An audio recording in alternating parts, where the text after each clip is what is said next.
Espontaneidade. Olá, pessoas pleníssimas do Brasil, tudo bem com vocês? Tudo Hoje eu bom. estou aqui com Carinho, minha amiga geisha do Brasil, entendeu?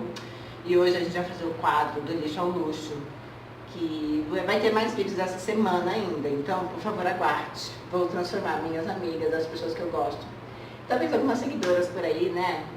Vou transformar pessoas em outras pessoas, em outros seres humanos, entendeu? Vamos transformar pessoas, é para isso que a gente veio aqui, entendeu? Então, por favor, segue a gente lá no Instagram, o meu é wag.l, Cal.listal. k.nichical, vai estar tudo aqui embaixo na descrição, tá bom? E é isso, gente, bora lá?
isso, pessoas. Finalizamos a make. O que você achou da make, amiga? Ai, eu adorei, gostei muito. Uma coisa bem básica, né? Ai, bem simples. Eu pedi assim, olha, eu quero uma coisa bem natural e bem básica pro meu dia a dia, que é assim, bem tranquilo também. E levar minha filha na escola, Exatamente. Né? Uma make vai buscar a filha no meio-dia. E ele realizou tudo que eu queria. Todos os desejos. É isso daí, gente. Eu amei.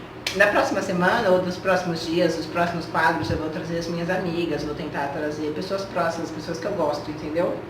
Mas se você que está assistindo e quiser participar, já deixa aqui nos comentários aqui, na caixinha de descrição, entendeu? Já deixa like no vídeo se você gostou. Se você gostou da gente, aperta no like. por favor, já faz essa pra gente, entendeu?